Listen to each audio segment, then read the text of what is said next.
Exécution des engagements du gouvernement envers les enseignants. À quelle hauteur ces engagements ont été honorés? Que faut-il faire pour répondre aux préoccupations qui n'ont pas été prises en compte? La rentrée scolaire sera-t-elle apaisée ou pas? Débat au féminin. On parle ce samedi avec Madame Angèle Kayembe, secrétaire nationale chargée du partenariat au Cinécat et membre de l'intersyndicale des syndicats des enseignants de l'EPST. Débat au féminin, c'est tous les samedis après le journal de 13h et dimanche en rediffusion après le journal de 19h. Pour tout contact, appelez au 099 790 93 22. Nous nous retrouvons encore pour un nouveau numéro du débat au féminin. Fidèles auditrices et auditeurs de Top Congo FM, chers amis internautes, merci de nous choisir et merci de rester fidèles au programme de votre radio et surtout à ce magazine de la femme sur la fréquence utile. Le débat au féminin reçoit ce jour Madame Angèle Kayembe, elle est secrétaire nationale chargée du partenariat au syndicat national des enseignants des écoles conventionnées catholiques Cinécat, mais elle est également membre de l'intersyndicale des syndicats des enseignants de l'EPST. Avec elle, nous allons parler de l'exécution des engagements du gouvernement envers les enseignants. Vous le savez, le gouvernement avait pris plusieurs engagements envers les enseignants. Il y a 8 actions prioritaires qui devaient être menées. Avec elle, nous allons en parler. Où en sommes-nous? Est-ce qu'on peut espérer en une rentrée scolaire apaisée? Est-ce que le gouvernement a réalisé ses promesses? Est-ce que les enseignants ont reçu ce qu'ils attendaient du gouvernement? C'est à ces questions que notre invitée va nous répondre. Madame Angèle, bonjour et bienvenue dans ce studio. Bonjour madame. Je rappelle que vous avez participé à la aux dernières assises de Mbouela, que vous avez appelé Mbouela 4. Les travaux qui n'ont pas beaucoup duré. Vous êtes allé juste pour faire une évaluation de l'exécution des engagements du gouvernement. Qu'est-ce qu'on peut dire aujourd'hui des acquis de cette dernière étape, Mbouela, que vous avez eu à tenir avec le gouvernement? Qu'est-ce qu'on peut retenir de Mbouela 4? Merci madame pour cette question. Nous pouvons dire que d'une manière générale, d'une manière concrète, les promesses qu'on nous a faites par le gouvernement ont été respectées d'une manière générale.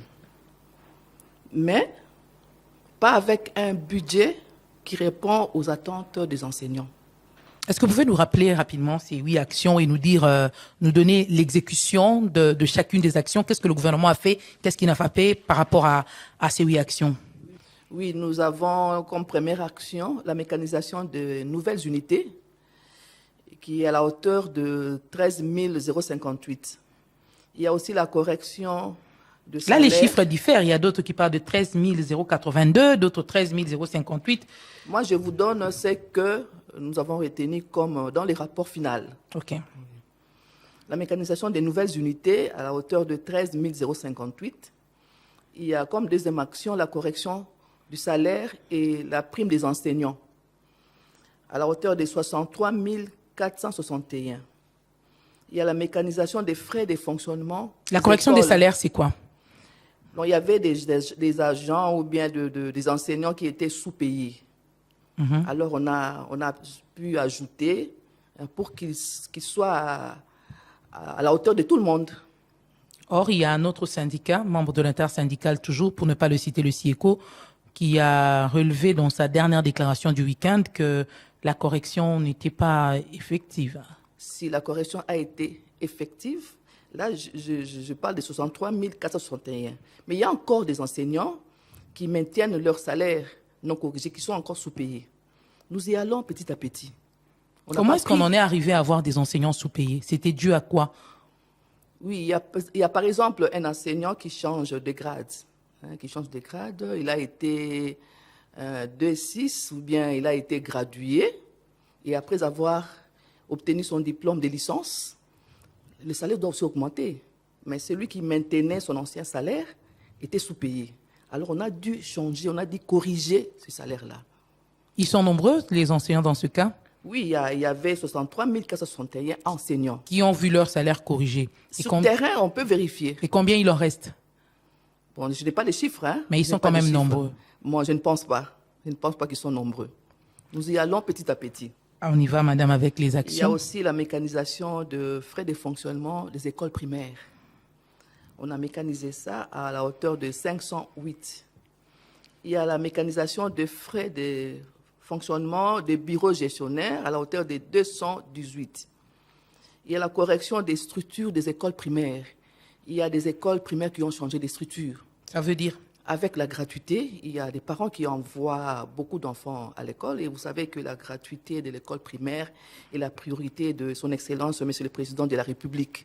Alors il y a eu beaucoup d'enfants et on a dû mécaniser le frais de fonctionnement du bureau gestionnaire aussi à la hauteur de 218. La correction des structures des écoles primaires, là je reviens sur les écoles primaires, on a dit, je disais ceci, il y a par exemple une école primaire qui contenait 6 classes. Avec la gratuité de l'enseignement, il y avait beaucoup d'enfants, on devait créer d'autres classes. Donc on devait corriger les structures de ces écoles-là.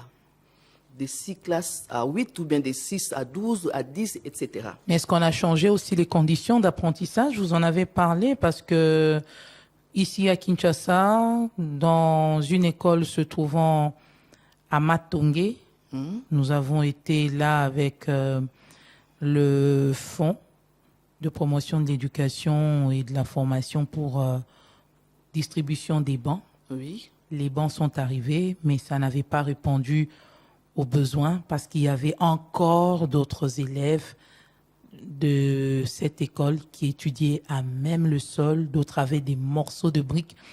Est-ce que vous avez tenu compte de tout ça? Quand vous parlez de cette action, l'argent qui sera donné aux écoles va servir à quoi pour cette action? Pour les frais de fonctionnement. Lorsqu'on alloue les frais de fonctionnement à une école, c'est pour le fonctionnement de l'école, comme je l'ai dit. Le fonctionnement de l'école, ils peuvent aussi, à partir de l'école, fabriquer certains bons.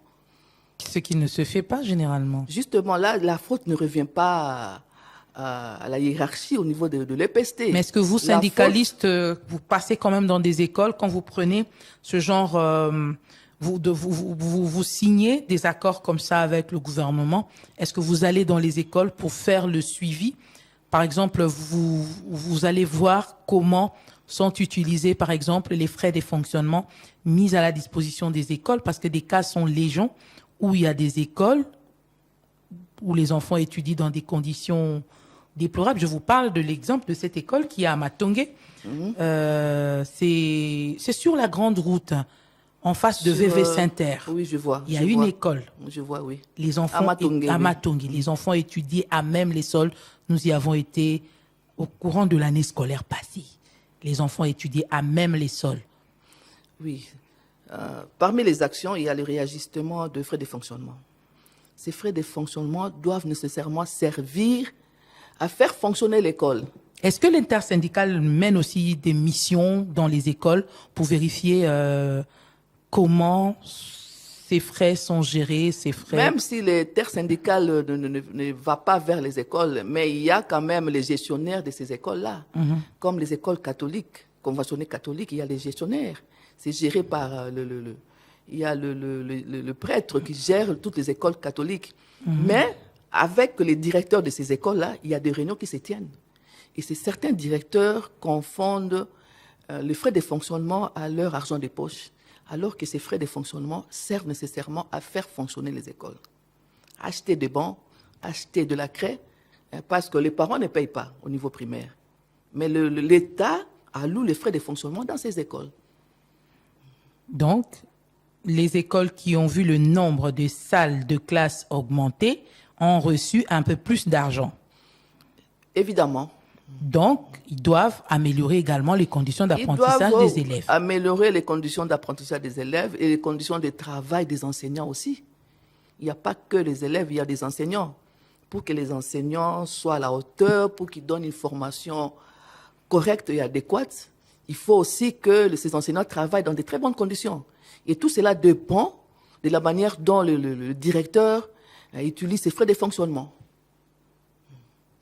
On va continuer, mais j'ai une préoccupation, celle de savoir, quand vous signez des accords avec le gouvernement et le gouvernement se met à exécuter, est-ce que vous faites le suivi? Je reviens sur cette même question. Est-ce que vous faites le suivi de l'exécution sur terrain? Non pas seulement constater que les salaires ou les primes ont été majorés, mais constater également l'utilisation de cet argent alloué aux écoles au niveau des écoles. Est-ce qu'il y a comme ça déjà un rapport qui a été produit une fois par l'intersyndical ou par un syndicat membre de l'intersyndical pour dénoncer par exemple des détournements, la mauvaise gestion de cet argent? Parce que à regarder l'image de certaines écoles, on se rend compte que l'argent n'est généralement pas bien géré.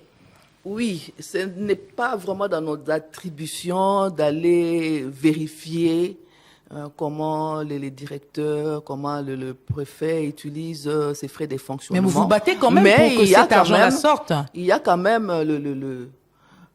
certains syndicalistes qui descendent. Vous avez vos antennes dans les écoles, n'est-ce pas? Dans certaines écoles. Nous avons des antennes, nous avons des représentants. Et ces représentants ne vous font pas remonter les rapports? Justement, lorsqu'on voit lorsqu'il y a des erreurs, on fait appel à l'intersyndical et nous descendons pour vérifier. Deux fois, l'information peut être correcte, vraie, ou bien c'est une information erronée. Lorsqu'on ne veut pas de ces directeurs, parce qu'on a des conflits avec lui, on peut donner une fausse information. Mais dans chaque école, nous avons des représentants des délégués. Comme nous, dans Cinécat, nous avons dans chaque école un représentant des Cinécat. Il y a aussi un délégué des enseignants. Lorsqu'il y a des problèmes, on les remonte vers nous. Et à notre niveau, nous allons voir comment résoudre ces problèmes-là. Allez-y avec les actions qui ont été retenues. Et j'ai parlé de la correction de structure des écoles primaires. Il y a les réajustements de frais de fonctionnement des bureaux gestionnaires aussi. Cette fois-ci, on a pensé aussi au bureau gestionnaire parce qu'il n'avait pas autrefois là. Il s'est plaigné. Alors il touchait moins que les et on a réajusté. Oui, on a réajusté. Là, vous souriez. À la hauteur de 1209. Il y a le réajustement de la prime des gratuités. Mais ils touchent toujours moins que les DINACOPé au niveau des provinces. Les DINACOPé, nous préparons la paye. Pour préparer la paye, il faut être dans des bonnes conditions. Oui, on doit nous mettre dans les bonnes conditions. Je ne dis pas que les enseignants ne doivent pas être dans les bonnes conditions. Tout le monde et les enseignants et nous sommes aussi nous sommes enseignants. Enseignants assis. Ceux qui sont dans les écoles, ils sont enseignants debout. Nous sommes tous des enseignants. Nous nous battons aussi pour les enseignants assis et les enseignants debout. Qui est préséant entre le PROVED, l'IPP et le directeur provincial du DINACOPé et les représentants du ministre. Alors pourquoi ces frais de fonctionnement sont moins que ceux que reçoivent les directions provinciales de DINACOPé? La direction provinciale de DINACOPé, dans chaque province éducationnelle, prépare la paye. Il y a beaucoup de choses qui interviennent à la préparation de la paye. C'est pourquoi les frais de fonctionnement de la DINACOP est élevé par rapport à ce que reçoit le PROVED. Le PROVED n'a pas beaucoup de travail à faire? Si, mais c'est lui qui représente le ministre. Il a beaucoup de travail, mais pas comme à la DINACOP. Les descentes de terrain et tout ça, déjà ils ont leur mercredi, c'est mercredi, hein? Le mercredi souterrain, chaque mercredi souterrain. Bon, là, on est en vacances, je sais pas s'il continue. Il continue avec ça. Il continue, sauf cette semaine, comme ils sont tous chargés avec des activités. Il y a des activités des inspecteurs, des activités de DINACOPé, il y a beaucoup d'activités. Alors, on a un peu sursis ça. Donc, quand vous allez en négociation, on ne pense pas revoir à la hausse ceux qui reçoivent? Revoir quoi à la hausse? Leurs frais de fonctionnement au niveau de bureau de PROVED. Pour le PROVED? Oui, quand on dit les bureaux gestionnaires, c'est eux. Il y a aussi les PROVED, il y a l'inspection générale, il y a la DINACOP. La DINACOP aussi a bénéficié des majorations. Tous sont des bureaux gestionnaires. OK. Tous sont des bureaux gestionnaires. Il n'y a pas de distinction. Que ce soit la DINACOP, l'inspection et donc, quand on majore pour tout le monde. Oui, on a réajusté les frais de fonctionnement pour tout le monde. Il y avait besoin vraiment de réajuster au niveau des DINACOP? Pour les DINACOP, le pourcentage est moindre par rapport à la province éducationnelle. Ça ne va pas créer des frustrations comme ça a toujours créé, même si on ne le dit pas tout haut. Créer des frustrations, pourquoi? Parce qu'ils sont tous bureaux gestionnaires. Ils sont tous bureaux gestionnaires. Lorsqu'il faut réajuster, il faut réajuster partout. Sinon, même ceux qui avaient beaucoup. Ceux qui avaient beaucoup, on les donne moins. Ceux qui avaient moins, on les donne beaucoup. Voilà. Il y a aussi, j'ai parlé du réajustement de la prime de gratuité.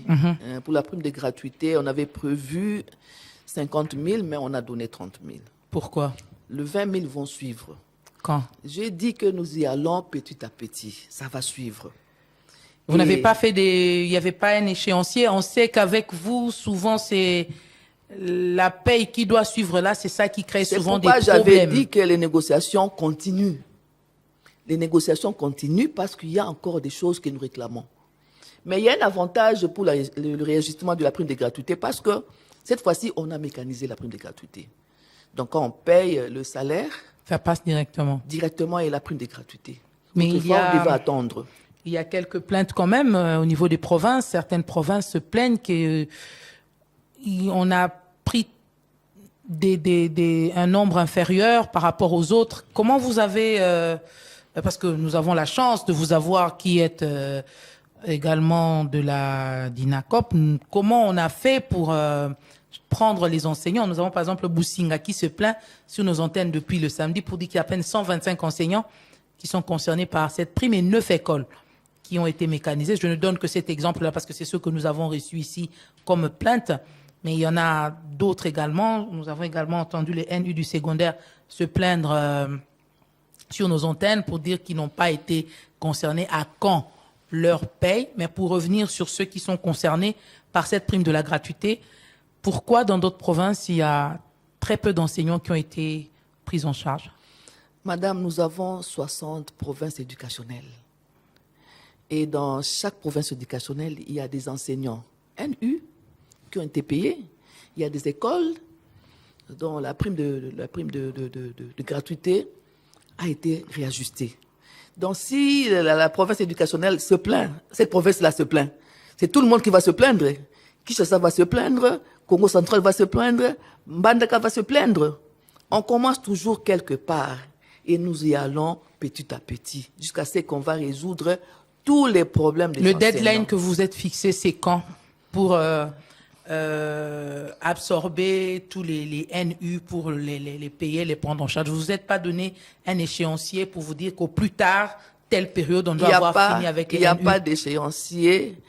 Je disais toujours, et je venais de le dire, que les négociations vont continuer. Ça va continuer parce que les enseignants ont encore beaucoup de problèmes à résoudre. Voilà. Les actions, vous les avez tous citées, je suppose. Non, il y a la 8e action, le paiement des inspecteurs et agents d'appoint de l'inspection générale. Un autre gros souci à l'EPST, l'inspection. Cette fois-ci, on n'a pas oublié les inspecteurs. C'est à la hauteur de 24 475. Donc, nous nous occupons de tous les enseignants. Est-ce qu'on a placé un mot par rapport à leurs primes qu'ils réclament depuis 2020? Ça va venir, madame. Ça viendra. Mais vous êtes au moins consciente que ça a eu une incidence sur la correction de l'examen d'État? Oui, c'est pourquoi je dis toujours que les négociations vont continuer. Ça va venir. Et vous savez que Mais qu'est-ce qui bloque au fait pour que cette prime ne soit pas payée jusqu'à ce jour? Madame, vous savez, pour la prime des inspecteurs. De tous les intervenants les intervenants aux épreuves certificatives depuis 2020. Oui, ça va venir. Il y a encore des négociations. Qu'est-ce qui bloque? On a appris qu'il y avait eu l'IGF qui avait exigé que l'argent soit envoyé dans les comptes de chaque personne. Est-ce que ces personnes-là n'ont pas de compte ou bien c'est que c'est des personnes qui n'avaient pas qualité, qui se sont retrouvées à surveiller et puis c'est difficile qu'on puisse leur donner leur argent? Oui, ce problème-là des inspecteurs, on va trouver des solutions. Et cela ne dépend pas seulement de notre ministre des tutelles. Non, il y a aussi les finances qui interviennent, il y a le budget qui intervient. Alors, c'est vraiment... À quel niveau se situe le blocage pour les inspecteurs intervenant aux différentes épreuves? Je ne peux pas te dire que le blocage se situe au niveau des finances. Je ne peux pas te dire ça. C'est ce que je dis, il y a beaucoup de ministères qui interviennent pour ce paiement. Il y a l'EPST. Vous en avez quand même parlé lors de votre commission paritaire? Oui, nous avons traité de tous ces problèmes-là. Mais notre ministre, c'est pas lui qui paye, qui doit payer les intervenants à l'examen d'État ou bien à d'autres épreuves. Ce n'est pas lui. C'est pourquoi je dis, c'est vraiment, c'est toutes ces personnes-là, tous ces ministères-là. Jusqu'à ce jour, on ne sait pas dire exactement que le blocage se trouve à tel niveau. C'est depuis 2020. À notre niveau, le ministre de l'EPST, Tony Mwaba, qui est d'ailleurs, lui, le premier syndicaliste, il se bat nuit et jour pour ce paiement-là. Il se bat. On ne sait pas où se trouve le blocage. Ce n'est pas lui qui doit payer. C'est ce que je dis. Il y a les finances, il y a le budget. Les deux ministères-là. Ils doivent décanter la situation. Le ministre demande qu'on paye les intervenants. Ce n'est pas lui qui paye. Le budget d'abord et les finances ensuite. À ce niveau, les problèmes se situent à ce niveau-là. Est-ce qu'on avait déjà réglé le problème relatif au mode de paiement? Parce qu'avant, on disait qu'on payait, on leur remettait l'argent à main propre. Mais après, quand l'IGF est arrivé, on a demandé qu'on puisse verser l'argent au niveau des comptes bancaires de chacun. Est-ce qu'on a pu déjà régler le problème à ce niveau-là où c'est le problème qui persiste jusqu'à ce jour? Les problèmes persistent. Sinon, on allait payer ces intervenants. Si on ne les paye pas, c'est que les problèmes persistent.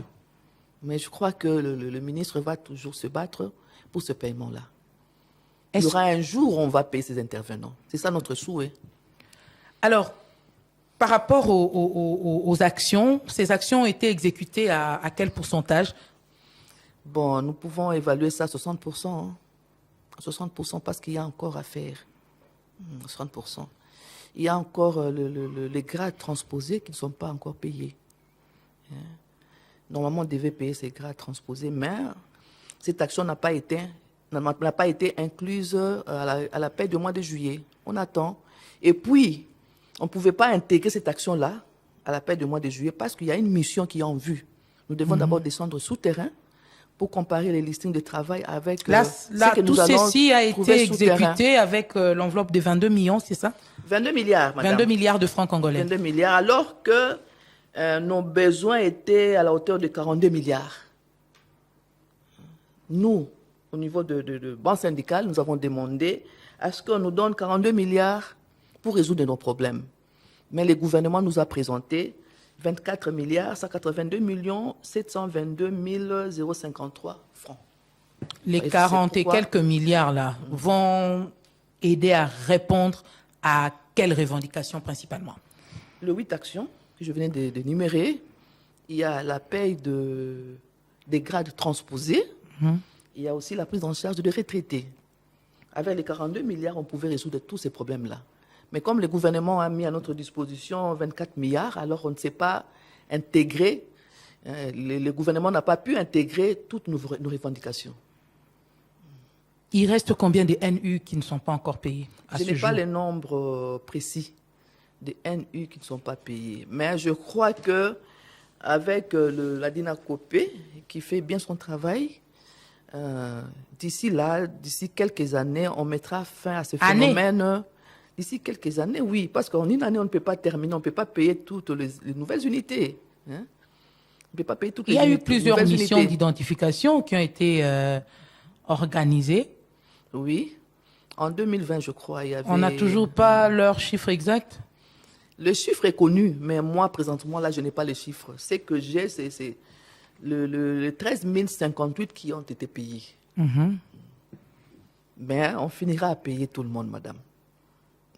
Est-ce que apparemment les 8 actions ici n'ont pas mis d'accord tout le monde? Il y a, comme je vous le disais, certains syndicats qui estiment que la situation des enseignants n'a pas évolué, ne s'est pas améliorée comme les enseignants l'auraient souhaité. La gratuité est venue davantage maintenir les enseignants dans la précarité. Vous êtes membre de l'intersyndicale. depuis que la gratuité a été instaurée dans sa forme actuelle. Est-ce que vous pensez que les conditions de vie des enseignants se sont améliorées, sont restées les mêmes, ou il y a eu quand même quelques évolutions qui ont été enregistrées? Madame, par rapport à cette question, je dirais qu'il y a quand même une évolution. Mais pourquoi les plaintes se continuent? Il y a une évolution. Les plaintes continuent parce que on n'a pas atteint, le gouvernement n'a pas pu satisfaire à 100% nos revendications. Et je vous dis, pour satisfaire à 100% nos revendications, c'est difficile. C'est difficile. Pourquoi? Parce qu'il n'y a pas un budget qui peut résoudre tous les problèmes des enseignants. Vous savez, avec le mot déplafonnement, là, il y a le partenaire international, FMI, et puis la Banque mondiale, qui plafonne. On ne peut pas dépasser les 5% de PIB. Donc, toutes nos préoccupations, tous les problèmes des enseignants doivent être résolus en deçà de 5% de PIB. Alors, c'est difficile. Et les négociations avec la politique de bonne gouvernance, c'est entre le gouvernement et les partenaires internationaux. Vous savez que les accords internationaux ont préséance sur les accords nationaux. À notre niveau, nous pouvons nous attendre avec le gouvernement, donner autant aux enseignants, mais ça ne passera pas. Ça ne passera pas parce que le pays doit respecter la politique de la bonne gouvernement, de la bonne gouvernance, n'est pas dépasser les 5% de PIB. Alors c'est un peu difficile. Donc nous y allons mollo mollo. Mais est-ce qu'avec cette paye de juillet, on peut se dire que la rentrée scolaire qui s'annonce, qui est déjà prévue pour ce 4 septembre, va se faire sans tension? Nous souhaitons que la rentrée scolaire soit apaisée. Le gouvernement avait promis, le gouvernement a résolu au moins 60% de nos revendications. C'est déjà un pas. Et nous devons continuer à négocier avec le gouvernement. Et à quand la prise en charge des haines du secondaire? Je crois prochainement. Il faut attendre le budget 2024, par exemple. Déjà, quand on ne termine pas ceux du primaire, on va abandonner ceux du primaire et commencer à prendre ceux du secondaire? On ne va pas abandonner les nouvelles unités de primaire pour prendre celles de secondaire. On peut prendre une partie de primaire et une partie des secondaires. Parce que le budget, on le vote une fois. On a voté le budget. Je venais de vous dire que les négociations entre le gouvernement et les partenaires internationaux cette négociation est vraiment sensible.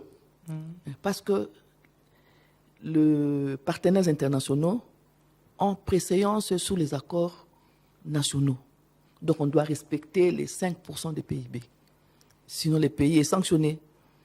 Mais nous continuons à négocier avec les gouvernements pour donner un salaire décent pour que la rentrée scolaire soit apaisée.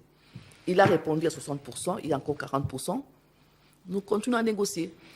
Il y a des enseignants qui ont accusé des arriérés de salaire suite notamment aux banques et institutions chargées de leur paye. Est-ce que la question a été réglée ou est en train d'être réglée? Parce que nous avons eu au cours de l'année scolaire qui s'est achevée il y a quelques mois ici, reçu plusieurs plaintes, des enseignants qui ne recevaient pas leur salaire à temps, des enseignants qui étaient obligés de laisser les élèves, de parcourir des longues distances, aller attendre leur argent, des situations où les agents payeurs venaient, ne faisaient qu'une journée, alors qu'il y a des enseignants qui devaient venir de très loin. Est-ce que lors de vos discussions avec le gouvernement, vous avez abordé cette question? Qu'est-ce qu'on vous a donné comme solution pour que les enfants ne continuent pas à être sacrifiés? Oui, le salaire a été bancarisé. Tout le monde doit être payé à la banque. Mais la banque a aussi ses limites. Il y a des banques qui payent à temps les enseignants, mais il y a d'autres qui traînent. Là, il faut envoyer le frais de transport pour transporter les Je vous coupe pas la parole. Nous avons ici passé une dénonciation d'un député provincial de l'Équateur qui... Avec IFOD. Avec IFOD, où on disait qu'on ne savait pas payer les enseignants parce qu'on avait des petites coupures. Des petites coupures allaient peser dans la barque qui servirait de transport. Il fallait convertir en grosses coupures pour aller payer les enseignants. Et ça a pris le temps que ça a pris. Pourquoi on ne prend pas des dispositions pour éviter de mettre les enseignants en difficulté et éviter de mettre les enfants en difficulté? Est-ce que vous parlez de toutes ces questions? Quelle est la solution finalement qu'on vous propose? Est-ce que la CADECO qui a été contactée a déjà commencé la paye pour régler ce problème? Non, la CADECO n'a pas encore commencé à payer les enseignants. Nous avons proposé à ce que la paye soit orientée à la CADECO. Parce que comme il faut, vous venez de le dire, quand il faut dans des petites coupures, ça ne passe pas. Il faut aller à la banque centrale pour avoir des grosses coupures. Et ça prend du temps. Et pour transporter cet argent-là, ces colis, tous ces colis-là, il faut le frais. Et il faut d'attendre qu'on lui amène et le frais de fonctionnement et le salaire des enseignants et le frais pour le transport. Deux fois, il faut recevoir une partie et il attend. Bien, pour avoir des grosses coupures, ça prend beaucoup de temps à la Banque centrale. Si la Banque centrale ne dispose pas d'autant de grosses coupures qu'il a besoin, là, ça prend du temps. Mais là, le retard, c'est dû aux banques payeuses. Il y a par exemple la TMB, qui paie à temps les enseignants.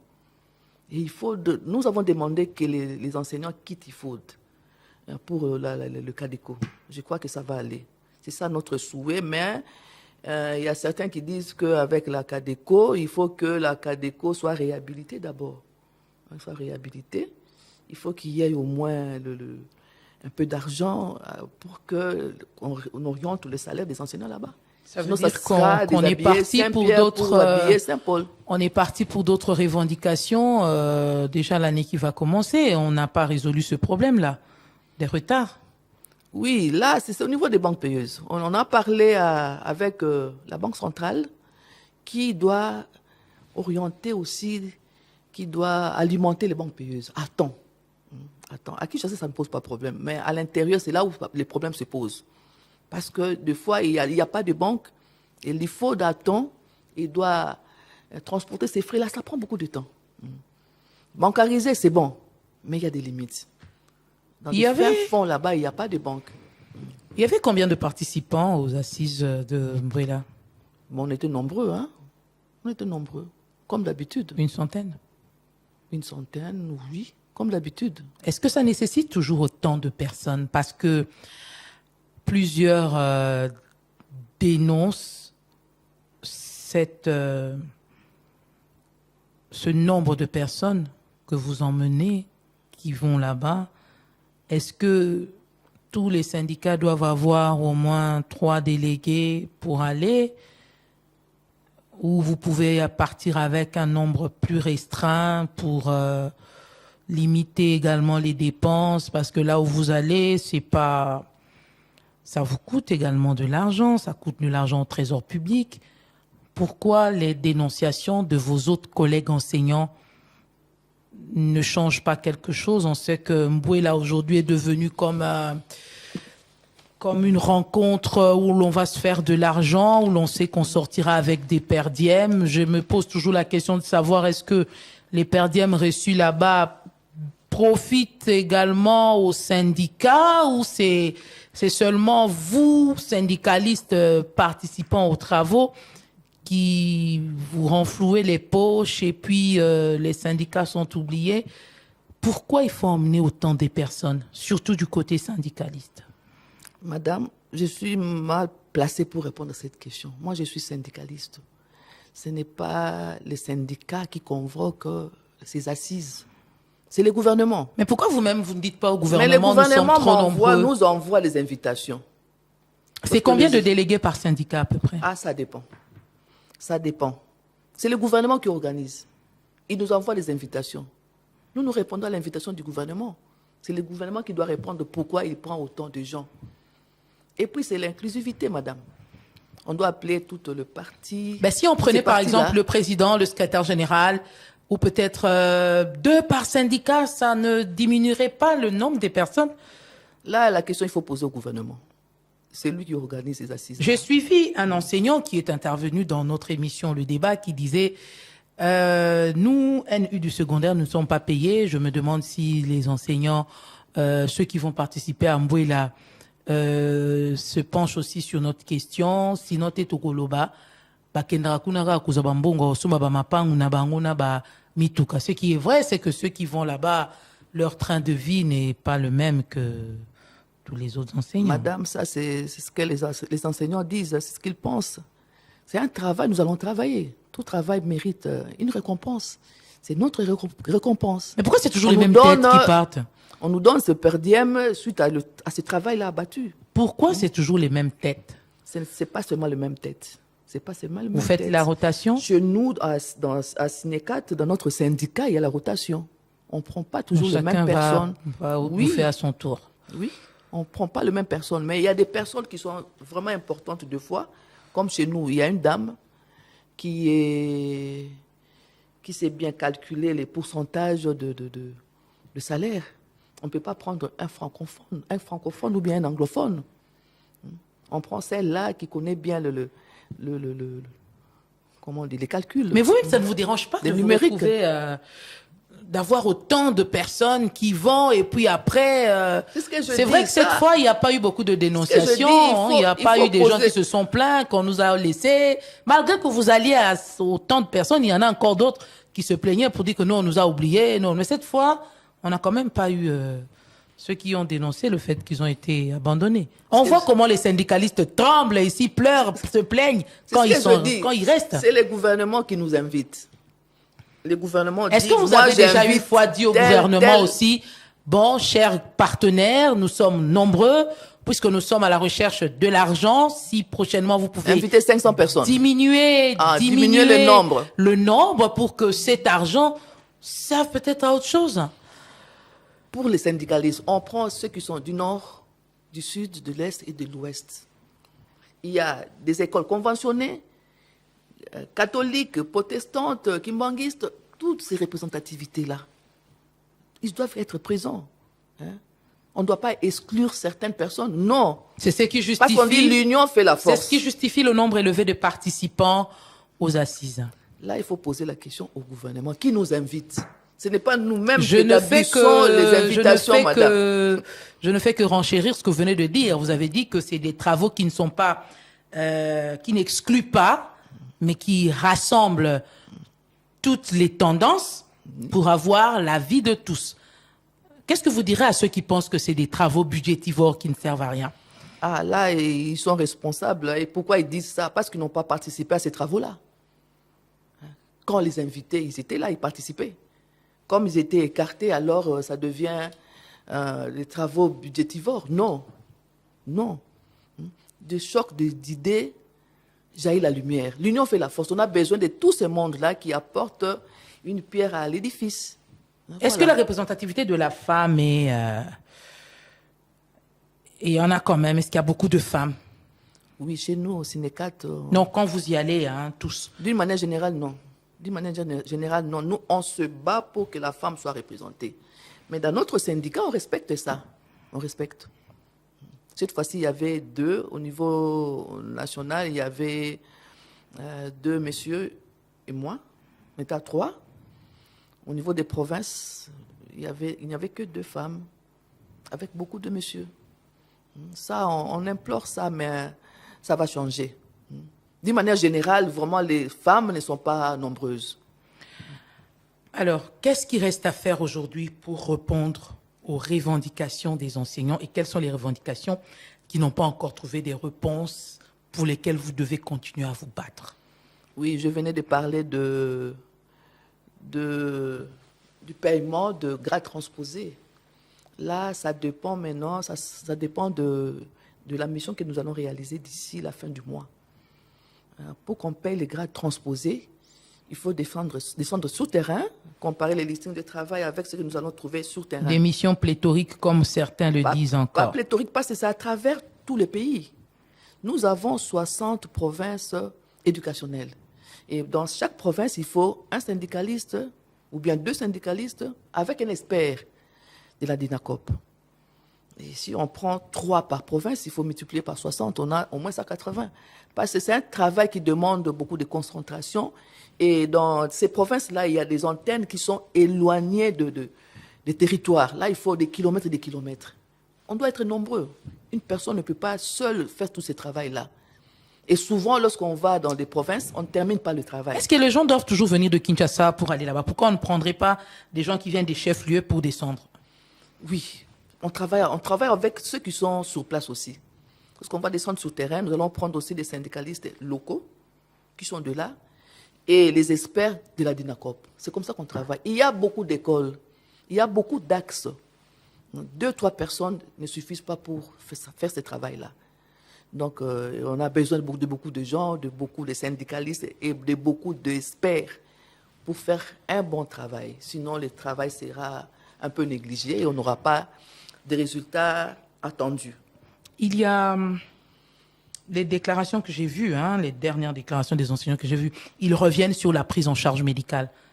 Est-ce que la prise en charge médicale des enseignants n'est pas bien assurée? Vous avez votre mutuelle. Ce n'est pas bien assuré, madame. Ce n'est pas bien assuré. On ne donne pas des soins appropriés. Nous luttons pour ça. Nous voulons que les soins soient donnés à la hauteur de ce que nous faisons. Nous, en tant qu'enseignants... Qu'est-ce qui se passe? On paye plus et les soins ne correspondent pas à l'argent qui est décaissé? Exactement, on paye plus. On paye plus et les soins que nous recevons ne reflètent pas ce que l'État donne à ces mutuelles-là. Qu'est-ce qu'il y a? On vous chasse des hôpitaux ou c'est... on vous donne juste des médicaments Lorsque nous allons dans des centres, on peut avoir 5 ou bien 6 patients. Et nous tous, on nous donne les mêmes médicaments. Le même nombre de médicaments à tout le monde. Est-ce que nous souffrons tous de la même maladie? Non.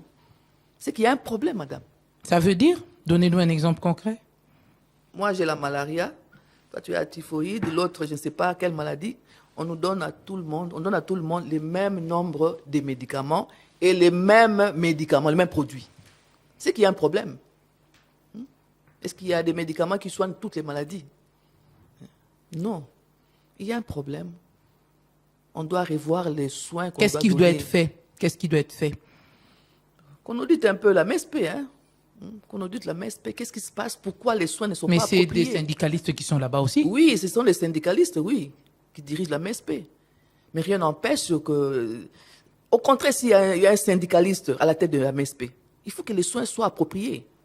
Pas c'est un syndicaliste qui connaît les souffrances des enseignants. Mais lorsque les soins sont négligés, donc il y a un problème. Il y a un problème qu'on doit résoudre. Qu'est-ce que vous direz aux enseignants à quelques semaines de la rentrée scolaire? Et nous chutons par là. Oui, à tous les enseignants.